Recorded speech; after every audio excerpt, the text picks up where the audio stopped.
Assalamualaikum warahmatullahi wabarakatuh. Sekarang kita berjumpa lagi di pembelajaran waris dan wasiat di pertemuan kedua. Nanti untuk keterangan sekarang agak sedikit lebih panjang karena kita akan menjelaskan tentang nasab. Bagi kalian yang mungkin saudaranya sedikit, mungkin ini akan lebih membingungkan. Kalau yang punya keluarga besar dan saudaranya banyak, mungkin ini udah tahu seluk-beluknya seperti ini sudah tahu, tapi yang bagi yang keluarga kecil mungkin ini agak membingungkan. Ya, nanti pembahasannya agak sedikit panjang di sini. Ya, langsung saja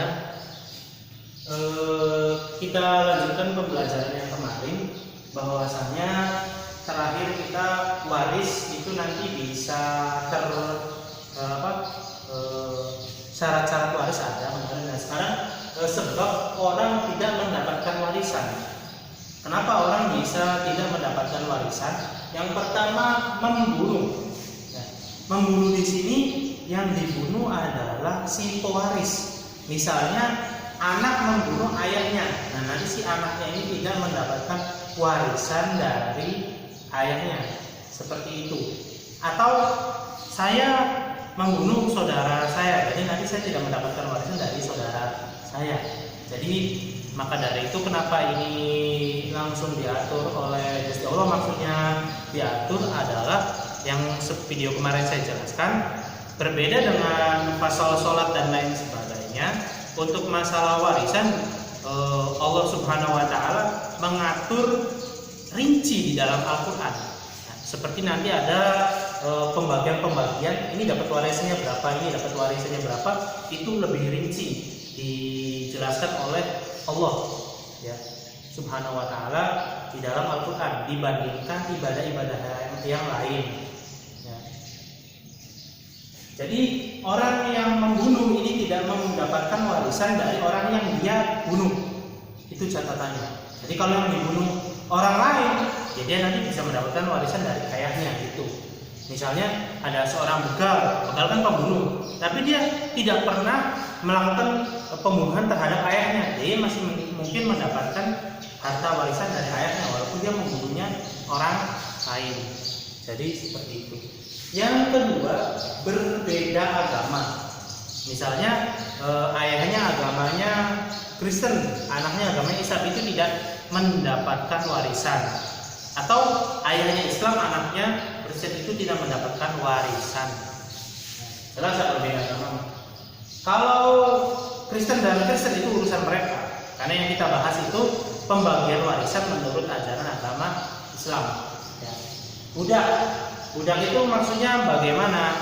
Kalau sekarang kan sudah tidak ada perbudakan. Yang dimaksud budak itu misalnya anaknya itu jadi tawanan perang. Nah, nanti anaknya itu setelah jadi tawanan perang itu dijual jadi budak. Nah, anak yang jadi budak ini tidak mendapatkan warisan dari ayahnya. Kenapa tidak mendapatkan warisan? Karena budak itu dia tidak bisa memiliki harta. Setiap harta yang dimiliki oleh budak itu nanti pasti kembalinya menjadi milik tuannya atau pemiliknya. Seperti itu, makanya budak tidak bisa mendapatkan warisan. Terhijab oleh ahli waris lain. Maksudnya terhijab oleh ahli waris lain itu misalnya seorang kakek itu akan terhalang dengan adanya ayah. Ya. Begitu juga seorang cucu itu akan terhalang oleh adanya anak kandung dari si ahli pewaris. Begitu. Nah, kemudian sebelum pelaksanaan warisan ada kewajiban-kewajiban yang harus didahulukan. Yang pertama, pengurusan jenazah. Jadi untuk teman-teman nanti ketika saudaranya ada yang meninggal, tolong yang lebih diutamakan itu mengurus jenazahnya dulu, jangan langsung mikir warisan. Kalau kata orang pepatah bilang mah, kuburannya masih bau kembang tapi ini keluarganya sudah geger rebutan warisan, itu tidak baik. Jadi yang pertama itu harus pengurusan jenazah lebih diutamakan. Diambil dari mana hartanya? Boleh diambil dari harta si mayit, atau kalau misalnya anaknya sepakat ini diambilnya dari patungan aja ya nggak apa-apa, silakan. Ya, kalau misalnya ini diambil maunya dari harta warisan, ya tidak apa-apa. Yang penting diurus dulu jenazahnya, baru nanti diambil harta pengurusan ongkos pengurusan jenazahnya dari harta warisan. Kemudian utang, nah ini penting, jangan sampai harta warisan sudah dibagi, lo ternyata bapaknya punya utang, nanti bisa gawat. Kenapa? Karena nanti ini jadi tanggungan orang si yang meninggal itu di akhirat, karena dia masih memiliki hutang. Sedangkan nanti di akhirat itu kita tidak bisa membayar apapun dengan uang, nanti repot. Nah, kemudian zakat misalnya, ini sudah wajib zakat, sudah dikumpulkan hartanya, mau zakatnya aja tiba-tiba meninggal. Nah ini kan dia posisi masih wajib zakat. Nah nanti harus dibayarkan zakatnya, entah itu nanti zakat fitrah, entah itu zakat mal, atau zakat tijaroh, atau zakat yang lain sebagainya. Wasiat. Nah untuk wasiat ini sedikit kita singgung. Wasiat ini harus lebih dikeluarkan terlebih dahulu sebelum warisan. Kenapa? Karena ini supaya tahu porsi harta warisannya itu berapa. Nanti ketika sudah dikeluarkan semuanya ini, keempat-empatnya ini, baru kita tahu oh porsi harta warisannya itu misalnya 15 juta, baru nanti bisa dibagikan. Untuk wasiat sendiri itu diatur maksimal sepertiga harta. Jadi misalnya hartanya 10 juta ya, sepertiga dari 10 juta. Dari 10 juta itu berapa? Misalnya sepertiga itu 3,3 juta. Kan seperti itu, 3,3 juta. Jadi 3,3 juta itu disisihkan untuk wasiat. Kenapa wasiat itu tidak boleh lebih dari sepertiga? Karena kasihan ahli warisnya. Atau nanti kalau misalnya si pewarisnya ini sekarang dewek, nanti diwariskan semua, itu nanti gawat, nanti ahli warisnya tidak mendapatkan apa-apa. Karena dalam ajaran Islam itu tidak boleh meninggalkan keluarga dalam keadaan tersia-sia. Nanti kalau hartanya diwariskan semua, diwasiatkan semua, nanti keluarganya tidak apa-apa, nanti si ahli waris, si pewaris ini dapat dosa karena dia menyanyiakan keluarganya, malah diwasiatkan semua. Malah ada sahabat yang mewasiatkan hartanya itu kebanyakan, kata Rasulullah sepertiga itu udah banyak. Ya kita jangan ngitung sejuta 3 juta. Coba kalau kamu harta warisannya 1 triliun, sepertiga aja itu kan udah banyak. Ya, udah 333 triliun sepertiga dari 1 triliun ya. 300 sepertiga dari semiliar misalnya. Ya, 333 juta. Kan banyak sekali. Makanya wasiat itu diatur maksimal sepertiga. Itu supaya ahli waris itu masih mendapatkan sisa. Ya. Kemudian kita lanjut ke ahli waris. Ini ahli waris kita urutkan berdasarkan nanti yang mendapatkan warisannya. Yang pertama anak laki-laki ya, anak laki-laki dari orang yang meninggal. Misalnya yang meninggal ini si istrinya itu menikah dengan suami yang terdahulu itu ternyata punya anak laki-laki. Nah itu anak laki-laki tersebut itu dapat warisan walaupun dari ayah dulu, karena yang meninggal si istrinya.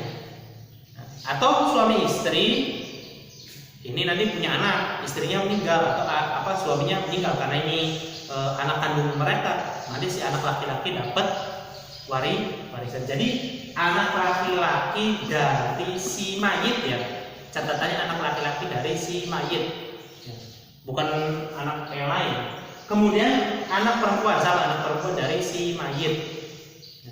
Nanti anak perempuan ini kalau satu dapat jatahnya beda, kalau dua dapat jatahnya berbeda. Antara satu orang dengan 2 orang itu jatahnya berbeda. Nanti ada pembahasannya di pembagian ashabul urud. Suami ya, tentu ini suami dari yang meninggal. Yang meninggalnya siapa? Itu pasti kan yang meninggalnya istri kalau suami dapat warisan. Kemudian istri, ya, entah itu istrinya 1, 2, 3 atau 4. Yang penting pas dia meninggal istrinya itu masih sah dalam ikatan pernikahan. Misalnya menikah langsung 4 orang istri, ya baru 1 minggu meninggal, ketabrak nyamuk misalnya. Jadi si istrinya nanti dapat warisan. Ya. Kemudian ayah ini nanti dapat warisan. Ayah kandung dari orang yang meninggal, sama kayak dengan anak kandung ini ayahnya. Terus ibunya juga nanti mendapatkan warisan.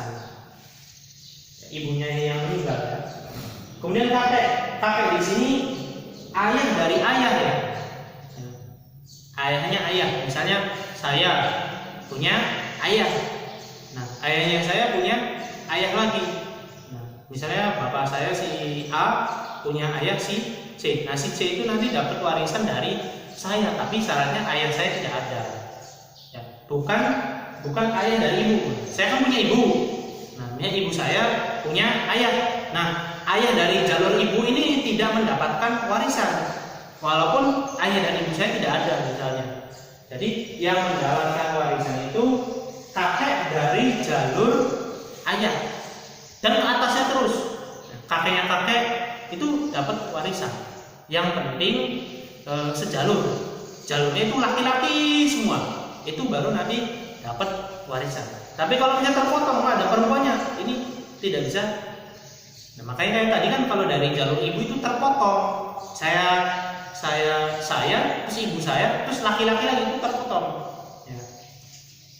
Kemudian nenek dari ayah, nenek dari ayah nanti dapat. Nenek dari ibu juga dapat nanti, tapi urutannya ke 22. Nenek dari ayah, nenek dari jalur ayah. Ayah saya kan tentunya punya ibu kan. Nah, itu nanti bisa dapat warisan. Nah, ini catatannya kalau masih hidup. Biasanya kalau udah kakek nenek kan yang meninggal duluan kan kakek neneknya. Nanti masalahnya ini kalau orang tuanya hidup semua, ini kalau 25 hidup semua nanti ada pembagiannya. Saudara seayah. Nah, maksudnya gimana? Saya ini punya saudara laki-laki. Ini saudara ya, bukan saudari. Saudara seayah ibu ya. Saudara saya ibu saya ya.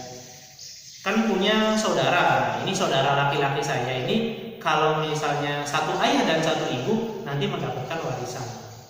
Begitu juga kalau saya punya adik perempuan atau kakak perempuan, nah, tapi seayah dan seibu ini nanti mendapatkan warisan. Kemudian saudara seayah itu artinya ayahnya sama tapi ibunya beda. Saya punya saudara misalnya si C tapi ibu kami berbeda, itu namanya saudara seayah. Misalnya saya meninggal nanti si C dapat warisan.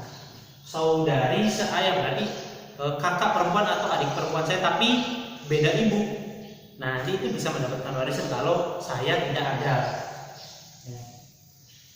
Saudara seibu berarti artinya saudara saya tapi satu ibu. Misalnya ibunya ternyata dulu punya suami. Nah, berarti kan itu kakak saya laki-laki. Ini nanti bisa mendapatkan warisan karena ibunya satu tapi ayahnya berbeda. Jadi intinya kalau masih ada hubungan darah, entah itu lewat ayah entah itu lewat ibu, nanti bisa mendapatkan warisan. Keponakan, ya, keponakan ini anak dari pamannya. Keponakan itu anak dari paman. Paman dalam di sini tuh maksudnya saudara laki-laki. Ya. Nah, ini paman di sini ya. Keponakan itu kan salah. Keponakan itu anaknya saudara saya. Saya punya saudara. Nah, ini anak saudara seayah ibu. Jadi kan tadi saudara saya laki-laki punya anak. Nah, itu keponakan itu nanti mendapatkan warisan dari saya. Itu ya. Begitu juga keponakan saudara seayah. Nah, saudara saya tapi yang seayah. Bukan ayah ibu. Nah, itu nanti mendapatkan warisan. Nah, intinya keponakannya itu harus dari anak laki-laki. Ya, entah itu seayah, entah itu seayah ibu. Tapi kalau saya tadi kan punya saudara tapi cuma hubungannya dari ibu. Ya, tapi beda ayah. Itu nanti keponakan yang gara-gara beda ayah itu tidak mendapatkan warisan. Kenapa? Karena saya dengan saudara saya itu beda beda ayah. Nah ini kan yang dipatokan itu harus seayah, antara saya dan saudara saya itu harus satu ayah. Patokannya di sini seayah. Kemudian paman. Paman itu di sini yang dimaksud itu adalah saudara ayah saudaranya ayah ya, paman dalam harta warisan itu. Kalau saudara ibu itu tidak dimasukkan. Namanya bapak saya ini punya saudara laki-laki. Nah, itu namanya paman yang dimasukkan dalam bab warisan. Nah, kalau saudaranya ibu saya walaupun laki-lakinya ada 17 orang itu nanti tidak mendapatkan warisan. Gitu. Jadi yang paman di sini adalah saudara ayah. Nah, misalnya ayah saya itu pamannya ini saudara kandung, ya berarti ini namanya seayah ibu. Kalau satu ayah saja beda ibu, berarti pamannya ini saudara ayah. Intinya paman di sini adalah saudaranya ayah. Ya. Tapi harus satu ayah. Ya. Tidak boleh kalau paman saudara dari bapak saya tapi ibunya satu bapaknya beda, itu tidak mendapatkan warisan. Sepupu itu anaknya paman. Nah, saya punya banyak sepupu itu. Misalnya bapak saya adiknya kan banyak. Nah, anak-anak dari adik-adik bapak saya itu namanya sepupu. Tapi sepupu yang ditinjau ini sepupu dari yang laki-laki, yang anak laki-laki ya.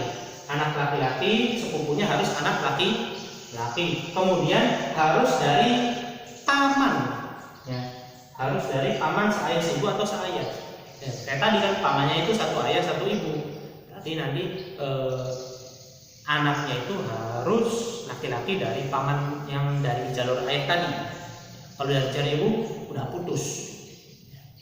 Itu karena kan seperti yang saya jelaskan tadi, kalau dalam jalur warisan itu kalau ada perempuan nanti jalurnya terputus ke selanjutnya urutannya. Ya. Kemudian cucu laki-laki, jelas ya kalau cucu laki. Ini cucu laki-laki dari anak laki-laki ya maksudnya. Misalnya saya nanti punya anak laki-laki, kemudian anak laki-laki saya ini punya anak laki-laki lagi, itu namanya cucu laki-laki. Kalau saya punya anak perempuan saya punya anak laki-laki itu terputus. Ya. Harus ibnul ibni. Ya. Atau cucu perempuan. Cucu perempuan itu namanya bintul ibni kalau dalam bab warisannya di kitab-kitabnya seperti itu. Jadi harus perantara anak laki-laki. Kalau cucunya itu perantaranya anak perempuan, saya punya anak perempuan, terus anak perempuan saya itu punya anak, walaupun laki-laki semua ada 10 orang itu terputus. Kenapa? Karena seperti tadi jalur warisan itu kalau ada perantara perempuan itu terputus. Seperti itu. Tapi sepupu ini nanti bisa terhalang hak warisnya kalau ada cucu. Ya. Kalau ada cucu ini nanti sepupu terhalang hak warisnya. Mengapa? Karena sepupu ini saudara yang paling jauh kita, orang paling jauh. Nah, kemudian nenek, nenek dari jalur ibu itu. Misalnya ibu saya punya ibu, ibunya punya ibu. Yang penting jalurnya perempuan semua, itu nanti tidak terputus. Ini yang tidak terputus, ini jalur perempuan ini cuma nenek doang. Nah, kemudian saudari seibu. Saudari seibu berarti saya punya saudara perempuan tapi jalurnya ibu. Nah itu nanti dapat.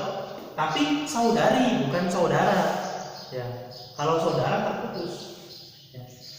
Terus laki-laki yang memerdekakan pewaris, ya, kayak waris muktik ya. Waris nanti ini asobah ya. Yang dua ini asobah. Jadi kalau sudah tidak ada semua ini terakhir. Nanti misalnya saya seorang laki-laki, saya memerdekakan budak. Nah budak saya tiba-tiba kaya.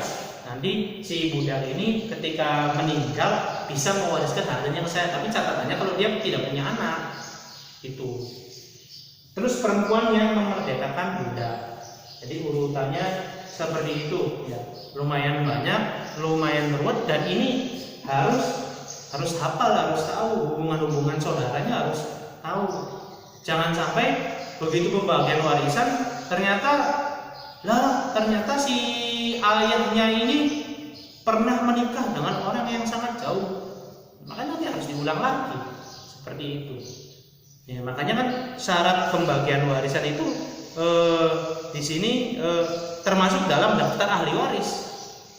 Ya, masih hidup saat pewarisnya wafat, tidak gugur haknya, tidak terhijab. Ini contohnya nih. Misalnya saya menikah dengan dua orang perempuan, si A dan si B. Nah ini kan ini antara si A dan si B ini tidak tahu bahwasanya mereka berdua itu istri saya, tapi saya hidupnya sama si A, si B itu istri saya. Ini yang terjadi di masyarakat itu sering terjadi seperti itu. Maka ketika saya meninggal, kebanyakan orang itu taunya warisan itu miliknya si A dan anak-anaknya, sedangkan si B-nya itu tidak tahu, padahal si B juga saya punya anak dari si B. Makanya sebelum meninggal seharusnya orang itu harus jujur dulu, kamu punya anak siapa aja, dari apa aja hubungannya, supaya tidak ruwet pembagian warisan. Karena yang saya sampaikan sebelumnya, warisan itu sangat ruwet nantinya. Ya, orang bisa bunuh-bunuhan, bisa terjadi perpecahan keluarga gara-gara warisan.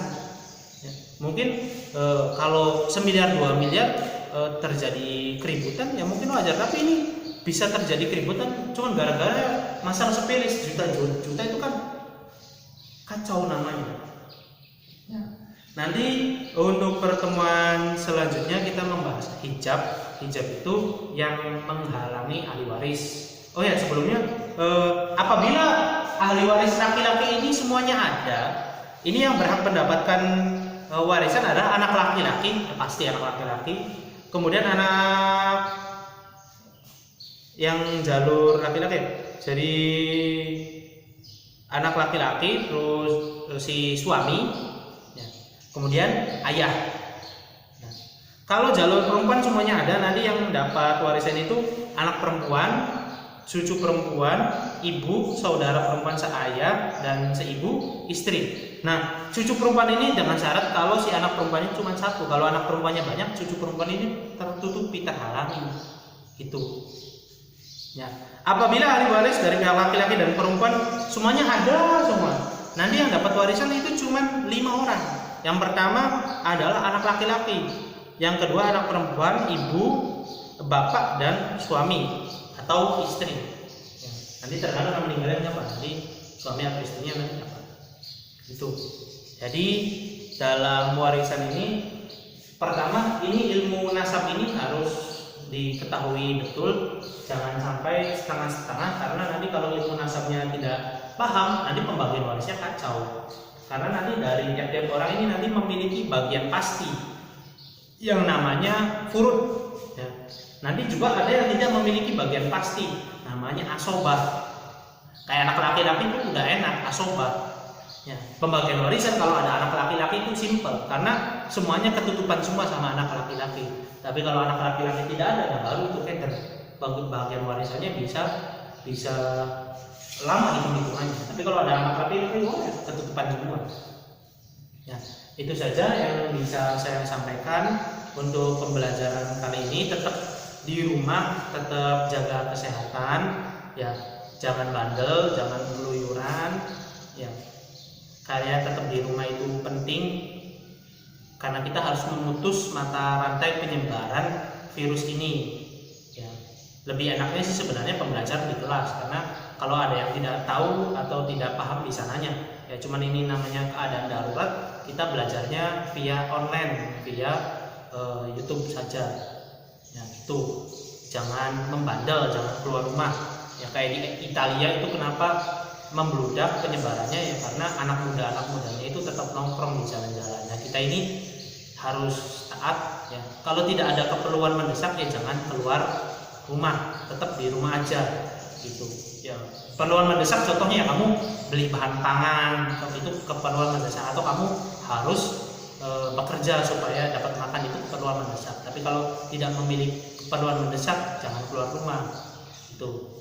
Ya itu saja nanti untuk video kali ini, semoga bermanfaat, dipelajari lebih lanjut. Kalau ada yang salah nanti dikoreksi, dan nanti supaya teman-teman bisa ikut komen, Pak ini salah Pak, di komen aja nggak apa-apa, saya tidak selamanya benar, gitu ya.